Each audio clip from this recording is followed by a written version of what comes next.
તો કેમ છો મિત્રો? ત્યાં તો બધાને જય માતાજી, જય હિન્દ. મિત્રો આજે આપણે એક સિરિયસ ટોપિક પર વાત કરવાની છે. વખત આપણે આવતા રહેશે. મિત્રો આજનો ટોપિક એ છે આપણો, તમને ખબર છે કે ઇન્ડિયાને મોસ્ટ ઓફ અનાજ કોણ પૂરું પાડે છે? કયું રાજ્ય પૂરું પાડે છે? અનાજનો ભંડાર માનવામાં આવતું રાજ્ય જે પંજાબ છે. અને પંજાબની સ્થિતિ આજે શું છે આપણને ખબર જ છે. જોકે આ બહુ ચર્ચામાં વિષય આવ્યો નથી, એનું કારણ શું છે આપણને ખબર નથી. મિત્રો તમને આગળ વાત કરું, બરોબર? તમે આપણો વિડીયો પૂરેપૂરો જોવો. ચલો તો મિત્રો આજે વાત કરવી છે આપણે પંજાબ વિશે.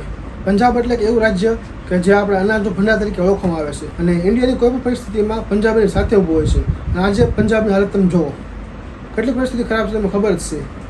મિત્રો વાત કરીએ પંજાબ એટલે કે મિત્રો 5 નદીઓ વિશે વાત કરીએ.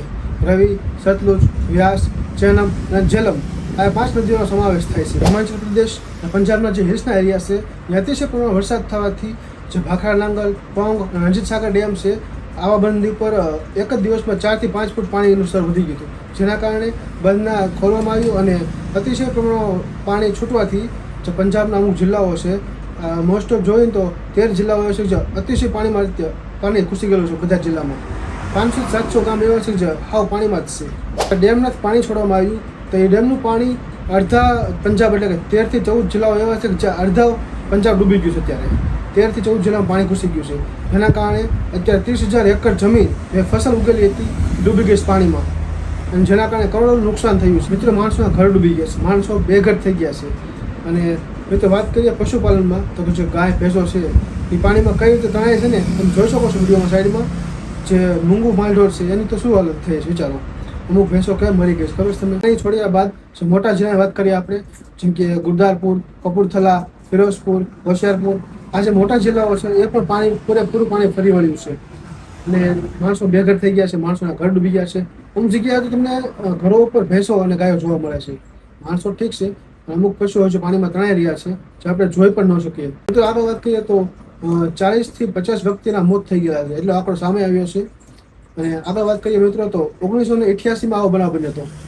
એ સમય પણ પૂર આવ્યું હતું 1988માં. આજે છે 2025, આજે જ હાલત થઈ પાછી. મિત્રો અમુક જગ્યાએ જે હજી પાણી જ્યાં જઈ રહ્યું છે, ધોવાણ થઈ રહ્યું છે, એ અટકાવવા બધા લોકો શું કરી રહ્યા છે કે એક બોરીમાં ધૂળ માટી ભરીને જે જગ્યાએ પાણી ન જાય એ માટે ત્યાં બાંધે છે, પાણી ન જાય.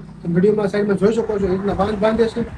અને વિડીયોમાં આગળ વાત કરીએ મિત્રો આપણે તો જે અમુક NGO છે અને આપણી સેના દ્વારા બહુ બધી હેલ્પ કરવામાં આવી છે.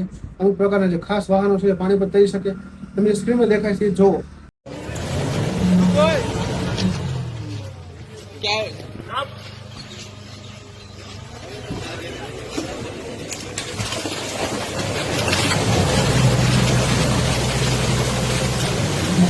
એની પણ સેનાઓ દ્વારા ખૂબ જ હેલ્પ કરવામાં આવ્યું છે. અને અમુક જે પંજાબના સિંગરો છે જેમ કે રણજીત બાબા, વિરાજ સિંહ, આ લોકોનો ખૂબ મોટો ફાળો છે. એ લોકોએ પોતાના NGO ચાલી રહ્યા છે, ત્યાંથી ખૂબ હેલ્પ કરી રહ્યા છે અત્યારે. અને મિત્રો આ વસ્તુ બહુ ચર્ચામાં નથી આવી.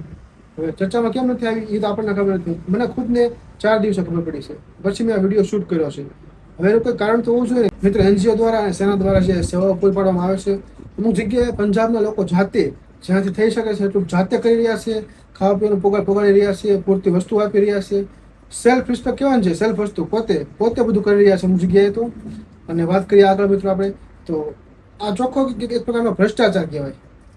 આ એક પ્રકારનો ચોખ્ખો ભ્રષ્ટાચાર કહેવાય. બંધ ઉપર પાણી આમ તો વહી ન જાય, અમુક બંધમાં પાણી રહેતું નથી, તો આ ભ્રષ્ટાચાર છે. આપણે શું ઘટાડી દઈશું? આપણે એમ કહીશું કે કુદરત છે, કુદરતનો કહેર છે. એવું નથી, આ ભ્રષ્ટાચાર છે. આપણા મિત્રો આપણે કાંઈ થાય એમ છે નહીં. આપણે નાના યુટ્યુબર છીએ, જેનાથી થાય એમ છે એ કરો. અને જો મિત્રો આપણાથી એક વિડીયો બન્યો હતો તો આપણે વિડીયો બનાવ્યો છે. વાત કરીએ મિત્રો આગળ ફેમિલી. મિત્રો આપણાથી કંઈ ઝાઝું તો થાય નહીં હેલ્પ, પણ મારાથી થયો તો મેં વિડીયો બનાવ્યો. આ તો તમારાથી થાય તો એ વિડીયો આગળ શેર કરજો. બાકી તો આપણેથી કંઈ થાય એમ નથી. હું એમ નથી કહેતો તમે લાઈક કરો, વિડીયો ખાલી એકવાર શેર કરો, 2 માણસ જોવે અને આ વિષય, આ ચર્ચા વધુ ચર્ચામાં આવે. કેમ કે આ ચર્ચા એક એવી છે કે આજે પંજાબની વાત કંઈ થઈ જ નથી. બોલો, નાની વસ્તુ કે ઘટના બની હોય તો આખા દેશમાં પ્રચાર થવા મળે, વિડીયો ઉતારવા મળે, શૂટ થવા મળે. અત્યારે આખા 13 જિલ્લાઓ ડૂબી ગયા છે, એટલા ગામો ડૂબી ગયા છે, એટલા માણસો મરી ગયા છે. અને પશુપાલનની શું વ્યવસ્થા થઈ છે, શું હાલત થઈ પશુપાલનની. તો મિત્રો આ વિડીયો શેર કરો, જ્યાંથી 2 માણસ જોવે તો ખબર પડે કે શું હાલત છે પંજાબની. પંજાબ એમ કહેવાય કે ઇન્ડિયાની હરેક પરિસ્થિતિમાં હારે ઊભો રહ્યો છે. તો આજે પંજાબ છે ને મુશ્કેલીમાં છે, તો આપણે હારે ઊભું રહેવું જોઈએ. અને એટલું પ્રેર કરો કે પંજાબના જે આ પરિસ્થિતિ છે એ જલ્દ ને જલ્દ એનો ઉકેલ આવી જાય કંઈક. તો મિત્રો મારાથી જેટલો વિડીયો શૂટ થયો એટલે મેં કર્યો. પંજાબની હાલત અત્યારે બહુ જ ગંભીર છે. તમે અમુક જગ્યાએ સોશિયલ મીડિયામાં જોજો, પ્રે ફોર પંજાબ આ બધું તમને ફોટા અને વિડીયો જોવા મળતા હશે. થાય એટલે હેલ્પ કરાય બધાને. હું તેમ કહું છું, આપણાથી કંઈ થાય એમ છે નહીં. આપણે વિડીયો બન્યો, વિડીયો શેર કરજો વધુમાં વધુ. બાકી આપણે કાંઈ નથી જોતું. બસ જય માતાજી, જય હિન્દ. वाहिगुरु जी का खालसा वाहिगुरु जी की फतेह। We were rescuing a family and से पानी का कारण में जाता है कि साडी बोट को देख सकते हो वी इवैक्यूएटेड जेडे बच्चे कितना नुकसान हो गया इस टाइम टोटल 25-26 लाख का नुकसान हो 25-26 लाख का नुकसान